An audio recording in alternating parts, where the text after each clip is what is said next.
establishment politics, and they want real change. Welcome to New Libs on the Block. I am Andy Smith. Kristi Pursell. And it is just us two this week. Brion has the night off. Listeners of New Libs, I got to tell you about my Tuesday night and afternoon. So this job is very difficult to get in some self-care. And so today I was so proud of myself because one of my goals coming into our session was I was going to go to the gym more. I was going to eat better. Which you did. Go to the gym. Today, don't spoil the story. So today I had gotten all of my meetings to such a place that I was done at 4:30, which is very early on this job for official. Usually our days are scheduled from 8 until 5 if we're lucky. And so I was very excited. I was like, I'm going to go to the gym. And then I have stuff for a smoothie at home, and I can do just a very small dinner. This is going to be great. Eat well, take care of myself. And then I did go to the gym, which I was very good. But while I was in the gym, my good friend, Kristi Pursell, texts me and says, That's me. I haven't eaten dinner yet. We should go eat dinner. And I was like, well, I'm already at the gym. And the long and short of this is Kristi got me to go out for tacos. And so it was delicious. Do you regret it? Do you regret the tacos? I don't regret the tacos. They are sitting pretty heavy right now in my stomach, but that's just my fault because I ate 4. I think 3 is the magic number, Andy Smith. Yeah, and I did 1 over that. And so it's 1. Now you know. It was fun. It was great to be with my friend Kristi and talk about it's stuff, me. But it was not the healthiest choice. But it was Tuesday, and I thank you for indulging me. I was just Andy was trying to get me to go to find Chinese food or Thai food, and I was like, I gotta go tacos. So I convinced him, and we found a great Tuesday taco deal. So it was worthwhile. But if you ever hear me complaining about not being healthy, just remember it's Kristi's fault. So this week we wanted to touch on something very vital because we're in kind of a weird section of the session. If you all remember from our first few episodes, we talked a lot about the holdout that we had, denying quorum to make sure that there was a power sharing agreement. And eventually we came to this agreement where we're at now. But part of that is that until the special election on March 11th, the Republicans are the majority in the Minnesota House, which is not fun. But it does give us an insight into how Republicans in Minnesota would govern if they were ever given actual long reigning power. Mm-hmm. Kristi, how do you think that would go for Minnesota? And what are we seeing this week? I mean, Andy and I got to chat a little bit about this over tacos, and I think over tacos, not a smoothie. Not a smoothie. You can make me a smoothie later, though. I would take that. And the 3 words that we came up with were corruption, grievance, and why am I forgetting the third one? Because it's the one we most don't want to be true, but cruelty. We are getting an insight because they have the most power that they've had since we've been legislators, and they are focusing on corruption. They are focusing on grievance, meaning things that we did last session that they didn't like, so they tried to bring it up this time. And most of all, really across all things, cruelty, particularly to the trans community, particularly to immigrant communities that are traditionally underserved, underrepresented. They are going after in Minnesota. And really what this shows is the Republican Party as a whole is rotten with these 2 things, corruption, grievance, and cruelty. Because we're seeing it at the federal level, and we might be tempted to think that Minnesota is different. And we know now that it is not. So we wanted to go through what we actually mean by these with specific examples of corruption, grievance, and cruelty that we are seeing these first couple weeks, and we'll continue to see until the 11th, probably the 17th, because that's when our new member, knock on wood, if that is a BFLer, will be sworn in. So let's start out with corruption. And I think the best example for this is House File 20, which is the first bill that was brought to the floor by the House Republican caucus. And it is sort of an odd one on its face. Most people might want to tune out because it's talking about data practice law. Yes, that interesting area of Everyone's ears just pricked right up. Ooh. Everyone's like, how excellent. Wow. But we're talking about corruption here. And what we mean by corruption is that Republicans will do the bidding of big business, of big fossil fuel, big oil, big ag, to get money for themselves and for their political party to continue to win. And this is a perfect example of that. House File 20 adds 2 words to a very specific portion of law. Those 2 words are on individuals. And it includes this in a space that defines what data practices or what data can be available based on requests to the state. Let me explain, because where this actually comes from is the Supreme Court decision in 2022. It's the state Supreme Court. The case in question is called Energy Policy Advocates versus Ellison. Now, Energy Policy Advocates, don't be fooled by the name. That is not the good EPA, the Environmental Protection Agency. That is the EPA that is funded by fossil fuel, like the Shell, Mobil corporations of the world, to change policy to advantage those fossil fuel industries. And in this lawsuit, our great Attorney General, Keith Ellison, sued these folks, or I should say, in another lawsuit, he was suing them. And so they brought this suit against him to try to get information about what the Attorney General was doing to defeat these lobbyists. Now, we can get really into the weeds here, so I'm trying to give you an overview. But understand what I just said.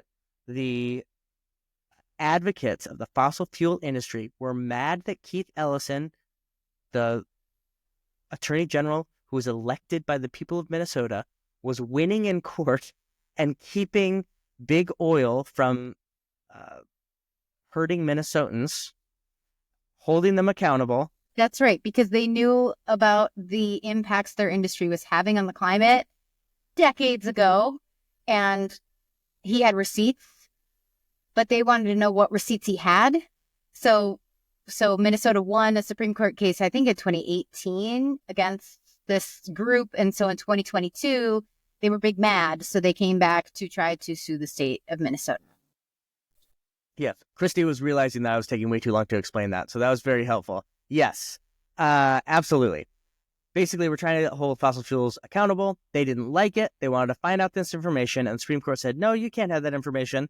And so Harry Niska, remember him, brought this bill. His first bill they're hearing in front of it is to do the bidding of fossil fuel lobbyists who want to peek in behind the screen of the people's lawyer who is standing up for Minnesotans and standing up against multinational corporations who are making our planet unlivable, and trying to stand up for Minnesotans. And that's their top priority. That was the first bill we heard on the floor. Oh, it's just 2 little words. Oh, we just want to change how the entire Attorney General's office can operate with no confidence or secrecy as they are preparing their case to then present. So then the Minnesota Supreme Court ruled in favor of our Attorney General, the people's lawyer, Keith Ellison, saying, absolutely not. He has a right to protect the work of the Attorney General's office until the time of the court proceeding. And what this bill does is it reverses that Supreme Court decision. It says, you know what? Our Supreme Court got it wrong. And so what we need to do is just add these 2 words, and then multinational corporations responsible for an unlivable planet, they can see what the Attorney General's up to and better defend themselves against that. That was the first bill. Didn't lower the price of healthcare, childcare, housing, or eggs for Minnesotans, choosing instead to die on the hill of greedy corporations. This is the same Harry Niska who, yes, hired attorneys from his firm to defend them in the Supreme Court and tried to get the state to pay for it. We were able to stop that, but they approved it in a rules committee. Same party that has Elon Musk cutting everything at the federal level, except for those government contracts that Tesla enjoys and SpaceX enjoys. Those government agencies that have are investigating his business dealings. Those are the ones that magically are the ones he wants to. Yeah, it's all lockstep. Let's talk about Grievance. Kristi, when we talk about Grievance, there's a lot we can talk about, but another one of the first bills we're going to hear is upcoming on Thursday about, ironically, again, considering the what's happening in the federal government, emergency powers, which again is probably not like a sexy thing to talk about, but it's one of the priorities of this Republican caucus. Why is that? And explain the bill a little bit. Sure. So this also goes back to a couple of years. So we all remember the COVID-19 pandemic. We're all still traumatized. I try not to, but yeah. Seriously, we're like all still traumatized and have not fully processed that yet. But during that time, that's when our governor called a state of emergency for the state of Minnesota. And in order to be able for schools to not meet and move to remote schools, in order to put a bunch of resources into contact tracing and testing and masks and, just sort of the public health crisis that was. And I, at least, certainly kind of forget how scary that was because there was so much unknown. And what ended up happening is, so the governor can call a special session and the governor can declare a state of emergency. And our colleagues across the aisle don't like that. They really didn't like, the mask requirements or these other things. And so there's a bill that we'll be hearing, I guess on Thursday, it seems like, on the floor. So again, one of their top priority bills is that they're still big mad that Timmy Walz got to, declare this state of emergency and direct resources. And so they want the state of emergency to only be called with a supermajority in both chambers. So both in the House and the Senate would need a supermajority. And they have like many versions of a lot of these bills. So one of the versions was that emergency had to be renewed every 14 days. So let me tell you something, folks. We do not work full time at this job. We do work full time. We don't work full time in St. Paul. There are Minnesotans literally from all over the state. That's how we represent, is geographically.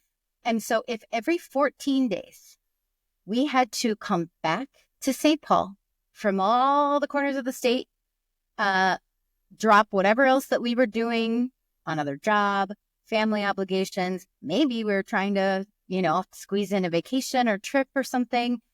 Nope. Every 14 days, we would all have to come back together and we would have to have a 2/3 supermajority vote, one of those things. I think it's a 3/5, but a 3/5. Yeah. So most of the people in both chambers would have to vote to agree to keep it going. And you can see the problem with that. So people are going to be gone. People are going to say, well, that's bullshit. I don't want to come back again in 14 days. And so there's not a lot of incentive to continue a peacetime emergency. And so this feels a lot like the grievance of, when the last bad health scare happened, which, to be clear, a little nervous about the high pathogen avian influenza coming around, especially if we are not funding the CDC or any of the health institutes and research. We're not even part of the World Health Organization. I mean, that's examples of this, like grievance. Like, that's not helping anybody. That is because they are mad about stuff that happened at COVID. That's at the national level, but it's happening here in Minnesota. That's right. And so this is we have a chance to make a statement. And it's so interesting because all of these bills, they can't pass. The Supreme Court backed us up, a month ago, and said, no, a majority is 68 members. And so for anything to become law or even to get passed out of our chamber, we have to have 68 votes. The Republicans have 67. We currently have 66. So they need us in order to pass legislation. They don't have us on any of these pieces of legislation. So we hear the like, oh, well, Democrats, you just brought your priority bills. It's like, yeah. And we passed them. They turned into law. We had the votes and we did the work. And so this is just sort of an exercise in futility and really, you know, putting their values on display. And this is a really great one of showing grievance. And I think, Andy, as you were saying, like, it's ironic that they don't want the executive in Minnesota to have the power because basically Trump is trying to rule by executive order in Washington, D.C. And specifically peacetime emergencies. I mean, the reason that ICE is able to expand and why they're doing these mass deportations is because he declared a national emergency at the border. It's a peacetime emergency that Trump has declared. It's the same reason why he can stop some of the funding or trying to stop some of the funding from the Inflation Reduction Act. The legal grounds for that is that he declared a peacetime emergency of energy, which has never been done in something like that. But that's what Trump's doing. So, like, it's not only just like grievance from the past, which is completely unfair because, like Kristi, as you were saying, we just didn't know anything about COVID-19. Like, yeah, if we went back now to February 2020, we'd do us so much differently. And I'm okay saying that. I think Governor Walz would be fine saying that, and a lot of people would be fine saying that, but we didn't know at that time, which is why we did all these things to save lives, to try to minimize the damage, to try to help in many ways. Not all of those decisions were perfect. Fine, we'll grant you. But to just come and be like, oh, completely take away the ability of an executive. Because remember, this would be in law. So this would be to all executives going forward. Tim Walz, his term is up in 2026. Maybe he'll run again. Maybe he won't. I don't know.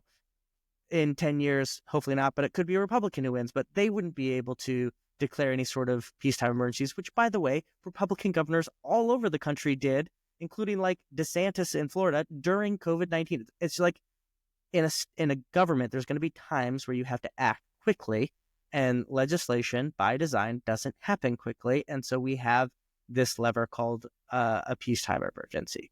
So, like, it's just to be mad. Yeah, and it's also a little bit telling on themselves that, like, they don't think they're gonna win the governorship maybe ever again. It's like, why? The short-sightedness of all of this has just been kind of mind-blowing to me. And it's short-sighted, like, not just like in some grand Machiavellian scheme of like Republicans want to one day be governor, but like people who are alive right now and are hurting, all of us agree, like, let's, on some things, right? Like, we want to get more money in people's pockets because inflation has really hurt. Fine. They can still blame it on Biden. I think Trump is a big part of current inflation that is increasing again. But, like, okay, but what do we do to help people in that scenario? It sure as hell isn't changing Supreme Court decisions about data practices so that fossil fuel companies don't have to pay for lying to us for decades. It's certainly not changing executive orders or peacetime emergencies. And there's a lot of stuff we could do that we do agree on, but they don't want to do that because this is what they want to talk about. And I don't want to get too into my soapbox before we talk about this third category, because this is incredibly brutal to be a part of, and it is just cruelty on top of cruelty at the State House right now, wanting to other people and punish them for being different than who the Republicans define as Minnesotan. Like, it is the trans community, it is the immigrant community, disabilities, those who are poor. It is just specifically time and time again working against those folks. So this is difficult to talk about. I think at least one thing we need to talk about is the bill that was heard in, was it public safety or judiciary today, Kristi? Public safety on Tuesday afternoon into the evening. Yeah.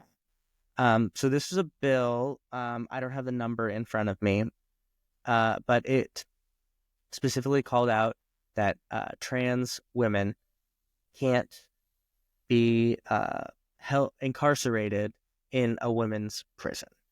It was limiting women's prison inmates to that of their biological sex, or some, bullshit term like that. This echoes, they also had a bill to stop trans girls from playing in youth sports based on their gender identity, and like required genital exams to confirm gender. Or chromosomal or genetic testing. It's like genetic testing. It's very vague. And also anyone can bring a complaint against any girl playing any sport in the language of cruelty. And they bring up these witnesses who say horrible things, and these other people say horrible things. And again, as Kristi said, none of these bills will pass. This is not about making law. It's about grandstanding from a sense of cruelty, a sense of like isolating other people, dividing Minnesotans.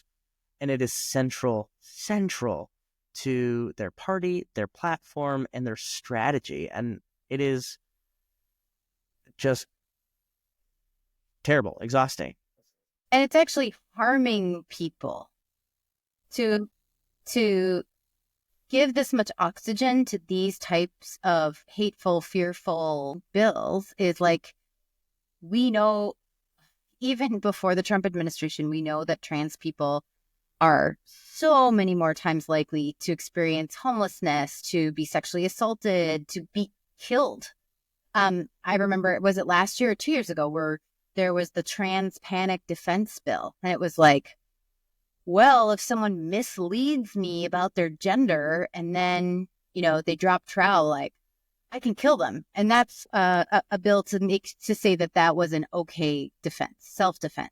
So that continues to be the trend. We're seeing that on the national level. We're seeing that in the state. I did get to watch some of that committee. So Brion bravely serves on that committee and had to face that kind of bigotry and assumptions and just callousness and cruelty. And it's very thinly veiled. And then a couple of bills, I guess the main one I'm thinking of has come before one of my committees, is othering immigrants and people who don't have documentation to be in Minnesota.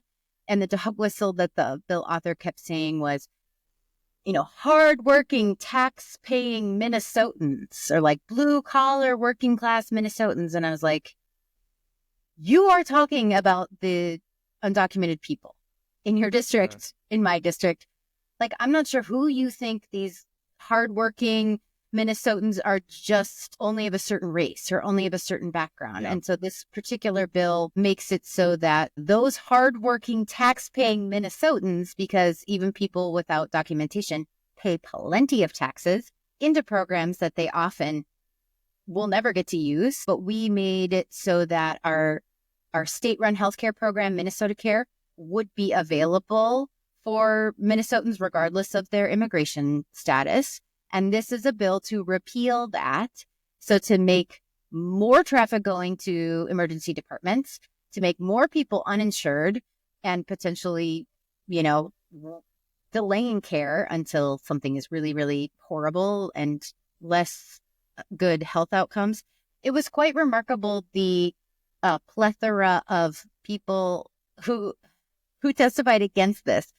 The Catholics were on the same side as the farmers, who were on the same side as the hospital organizations, who were on the same side as insurance companies. Like, it was literally sort of everyone was saying, like, this is bad, don't do this, except for people who were like, we don't like brown people. I mean, it was just like the bedfellows in that bill. It was truly quite remarkable. But so this went through higher ed because it excludes them from being able to enjoy the benefit of free college education at our public universities and colleges if your family makes under, I think, $80,000 a year. So they want to exclude immigrant people without papers from that program specifically, they called out, and this Minnesota Care program. So that's why it went through the health committee. That's why it went through higher ed.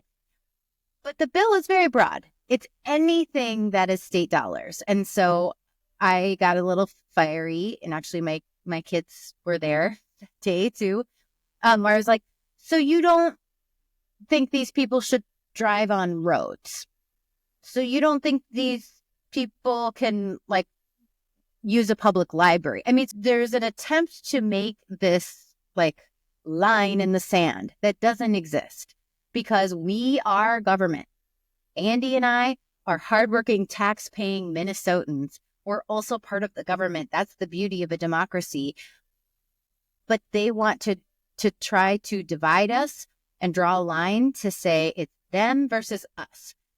And for example, using that like, well, state taxpayer dollars, it's like, but they're taxpayers and we're all Minnesotans and all of our humanity is tied up together. And just the short-sightedness and the cruelty of these bills where they're punching down on groups who are already marginalized, immigrants and the trans community, it is shameful. It is truly, really showing us who they are. Plain and simple. Yep. It's clear what they want to do. And I think it's clear what their vision of the future is. And it is a future with hyper gender essentialism, only people that look a certain way, only people whose family look a certain way, and only people who believe certain things. And that they will work to make that happen. And we will work to make sure that doesn't happen. And that is what we are doing. I think people also need to understand. I had a great conversation today with a young union electrician who's just so nervous with us. There are people here. We are working. We'll make sure these things don't happen. And that's clear to say that encouraging people, none of these bills will pass. Now, that doesn't mean that damage isn't being caused. As Kristi said, there's a lot of damage being caused, but these bills are not going to be passed. And we are going to fight to maintain great things like paid family and medical leave. Gender affirming care is covered under our Medicaid program, medical assistance. I mean, there's a lot of stuff that we are doing. That we are going to abortion care. Yep, they're trying to change all these abortion things, and we are not going to let them. So that is hopefully encouraging, but we want to be very clear about the picture that is being drawn of what the Minnesota Republican Party is about. And notice, as Kristi said earlier, none of it is the stuff that they run on publicly, right? They talk so much about affordability and like inflation. Government overreach. And like, that's not the major thing that they're going for right now. So, big exhale. We're going to take a break, and then we're going to come back and talk about some good news. Good news. That made me think of Wicked.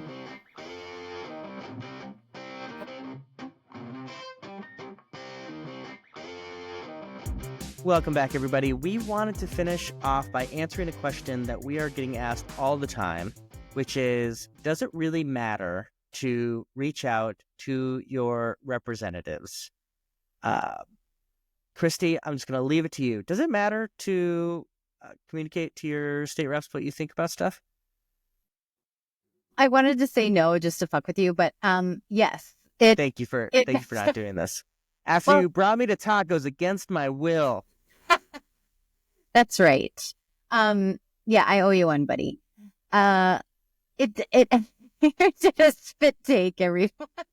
Go watch the YouTube and watch Andy Smith do a spit take. I presume that's water, Mr. Healthy. I kept that in. Yeah, well, this isn't vodka. Want to just go crazy on our podcast? I don't know. There's not that much in there. Maybe it's just one finger. Whoa, there it goes. Down the hatches. It's water. It's just water, everybody. Okay. So it absolutely matters. And I was talking to our dear friend, Andy's work wife, Kim Hicks, who you got to hear on the podcast last week in my absence. Now official guest on New Libs on the Block. Officially. She's very happy about it. She's had one episode, and she's going to have another one, too. So stay tuned. But I was talking to her, so Tuesday morning, and there's a lot of angst and anxiety around this big bill that Mike Johnson, the Speaker of the House, wants to pass in Washington, D.C., and basically it would cut Medicare. I think it cuts all. Yeah.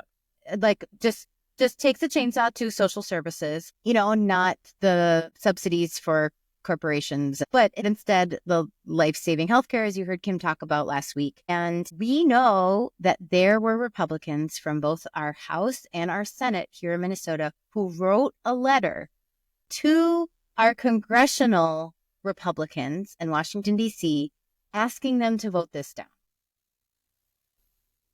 Does it make a difference?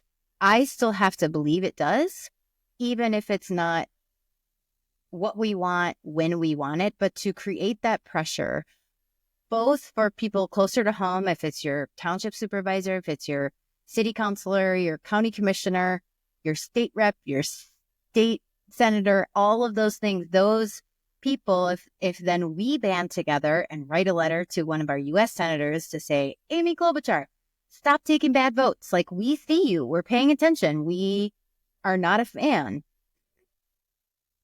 That is not nothing. Is not nothing. Yeah, so I keep remembering one conversation I had with a constituent who she felt just in the moment that I was like putting her off in some way, like, oh yeah, just like reach out to your reps, as if like that like was a completely meaningless thing to do. And I really explained to her, and I think this is important, like behind the curtain for your state reps especially.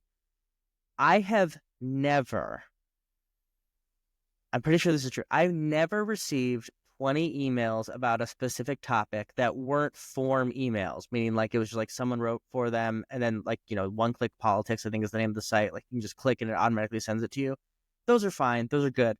Like if you actually write even just like 1 or 2 paragraphs, something you care about and why to me, I have never received more than like 7 or 8 on any particular bill. And we had some huge bills last time. We have a lot of form letters, so, you know, just be clear what I'm saying. But like, if you were writing like letters for your thoughts really to your state representative wherever you are in Minnesota, both support or not, that would count as like a deluge if you got like 10 other people to do it with you, or 9 other people and you and 10 people. Like that is massive. And it can be a physical letter. It can be an email. It can be a phone call. But those like personalized communications, not just click a button. Yeah, those are huge. And even with, as I just said, that this doesn't happen very often, I remember one particular case I want to give like details about, where I was like talking to a colleague who had changed their mind on something because they had gotten like 3 or 4 personal letters about this that was like, I'm very concerned about it. And not that they like, it wasn't sort of you know, we don't just like change automatically because people write to us about it. That's not what I'm saying. I'm saying we notice that it is things that people care about and why they care about them so quickly if people are reaching out. So it is incredibly important. And that's true for Congress as well. Now they have a lot bigger constituencies. We represent about 45,000 people. They usually are around 300,000. So like it's a bigger pool of people, but still, I imagine it's true for them as well. If they are getting pressure, it's effective. And as Kristi said, we had Republican members of the House. I'm just going to name them because I think this is important. Danny Nadeau, Joe Schumacher, Jeff Backer, Aaron Rapinski, Joe McDonald, Dave Baker, Steve Gander, and Bernie Perryman. All those are Republican members in the Minnesota House of Representatives. I have disagreed with all of them on different bills before, but here, showing courage in saying don't cut Medicaid at the federal level, which is being voted on as we speak. We don't know what that vote is going to be like. We were recording this on Tuesday evening, which is when in Washington they at least say they are going to vote on this proposal. And I think a lot of that is because people are reaching out to them. There's a lot of swing districts there, a lot of folks who are going to have a tough campaign election in 2026. It matters. And I think it's an interesting lens for our Republican colleagues to have, is like, if they're going to be responsible for a state budget, to not get those federal dollars blows the biggest hole in our state budget that would be impossible for us to fill. So, and that's just in healthcare. We don't know what they're going to do on ag subsidies, on public education, on any other place where there are federal dollars coming in. There's just no way that as a state with our resources and our state level taxes, we can't patch that hole, and people will be hurting. And yeah, I want to talk. Can I quickly talk on that hole? Because I think people just don't understand how important Medicaid is to our state.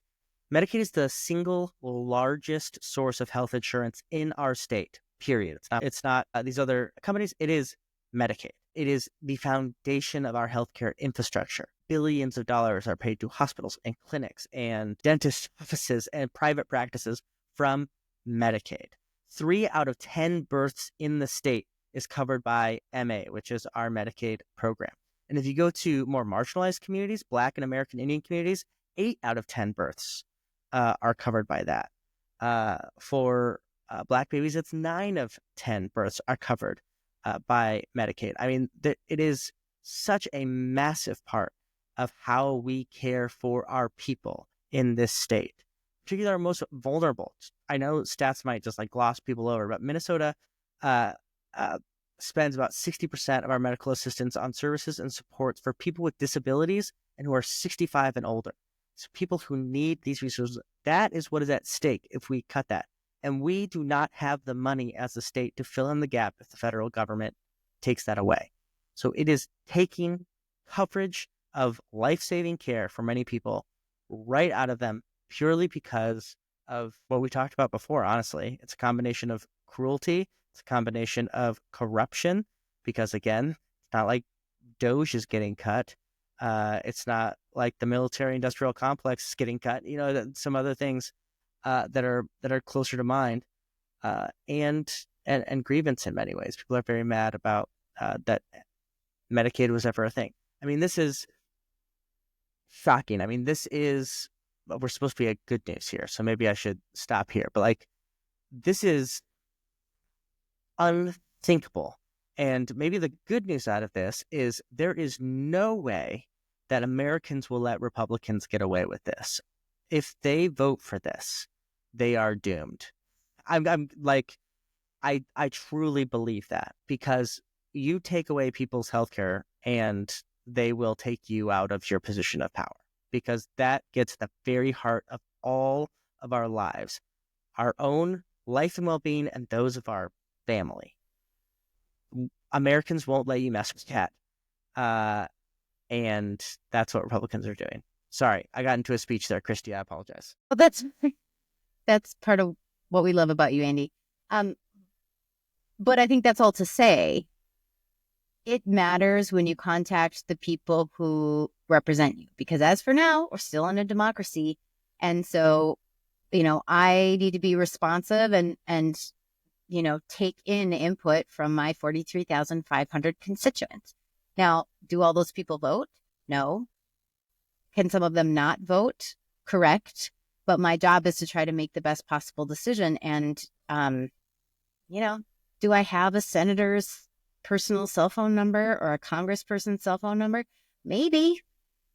And, you know, at what point do we use that?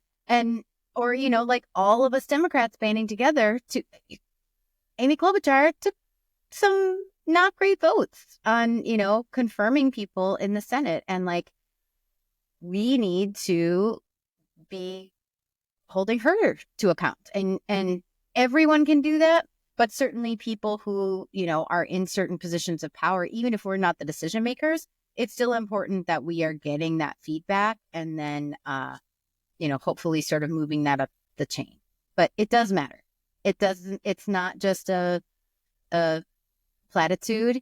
It really does matter. And actually, if I can segue that into my good news. So I got a very sweet and thoughtful personal letter from a constituent who said, I talked to you this summer when you door knocked. My husband is trans and we have this vacation coming up out of the country, and we are scared that he will not be able to come back in the country. And I'm not working on international issues. The former Speaker of the House, Miss Melissa Hortman, would talk about, like, we don't have an international policy agenda because we don't deal with other countries. We just do state policy. But I'm so glad that that person reached out, because I got to ask another one of our trans colleagues, where to direct this family and what to do and how to advise them. I'm not a lawyer, but because over the weekend, our amazing Attorney General, Keith Ellison, who we talked about at the top of the show, did a town hall listening session with Lee Finke on trans issues and how Minnesota still is protecting trans people, is still providing gender affirming care, is still holding firm on all of the laws to protect trans people that we passed 2 years ago and 1 year ago. And there were 450 people who came from all over the state because this is one of those marginalized communities who is scared and who might not know or have the resources. But it is those events of community and of coming together. And I don't know if my constituents were there on Sunday. I feel like they probably missed it because it seems like a lot of that information was shared at that event where people were just scared and asking questions. And at least there was like a container, a person, a place to put that information. And so my good news is that we're here, we're fighting like hell, and we have some incredible allies in doing it, namely and specifically our Attorney General Keith Ellison. He's banding together with other state attorneys general to sue the Trump administration for some bullshit that they're doing and making sure that Minnesota laws will still be respected, where we are protecting people and we're not outing people, and we're providing compassionate care for people in Minnesota. And it's not perfect, and we've seen these bills coming from our colleagues across the aisle from us, but it is those advocates who are standing up to power. We've seen Keith Ellison do this against corporations. We've seen him do it against monopolies. We've seen him do it against these big, powerful interests. And he's standing with us. We're standing with him. Community is still important and a place that we can find solace in each other. And so I think that the standing up for the trans community, the pushing back on these bills, having an advocate like Keith Ellison, and again, like people reaching out to their electeds. Like, I did not know the answer to any of that, but I asked Lee, and she said, tell them XYZ, and if they need a lawyer who's really versed in this, I can give them some names. So that sort of thing is like, that is what makes us strong, and that's what makes us powerful. And that's why they're afraid of us. That's why they're using their cowardice and their grievance, because the worldview that those folks have is that there's not enough, and that I have to one up you in order to get mine. And that's just not a worldview that we subscribe to. We subscribe to this idea of abundance. There is enough for everyone. Maybe if Tesla paid a penny in taxes, or Amazon or Facebook or Google or any of those, if they, would pay their fair share, there could absolutely be enough. And we don't need to be fighting amongst each other and dividing, ourselves up, and instead see that humanity and see that we're all in community together. So that was a beautiful thing that happened on Sunday, and more of those, please. Yeah, amen. That was great. I do feel better just having listened to that. My good news is very more local. We sadly 2 weekends ago now in Rochester had a immigration, customs, and enforcement raid in our community, and we have confirmed 5 Rochesterites who were taken in that raid for being undocumented. And this is good news, because today we found out that in immigration court, those 5 individuals were granted bond, which is kind of like bail, except it's in immigration court where they pay a certain fee and they are allowed to be released. And they'll still have to stand trial in the future. And it doesn't mean they're out of the woods yet, but they are able to return to the community, return to their families, friends in the meantime. And that literally 2 hours ago, we learned that those 5 individuals got that, 2 of whom are brothers. Wonderful. Part of the theme here is like the justice system is, it's under attack, but it's holding firm for now. And it can be slow. It can be slow. It can be slow, and we wish, again, all this is hand we wish we weren't dealt. but we are, and I think it's worth highlighting when the system and the defense works and there are victories. So really happy for those folks who are hopefully not going to spend this evening in jail away from their friends and family purely because they were in a place that Republicans don't think they should be. And with that, a little bit of good news. We're going to end it there. Thank you so much for listening. As always, you have heard from the new Libs, and now it's your chance to go out on the block. Bye. I thought you were going to forget. I was going to say, Kristi, you have to say goodbye to people, and now you're overcompensating. Your Full House video. Everyone was like, But my Full House video. Taylor's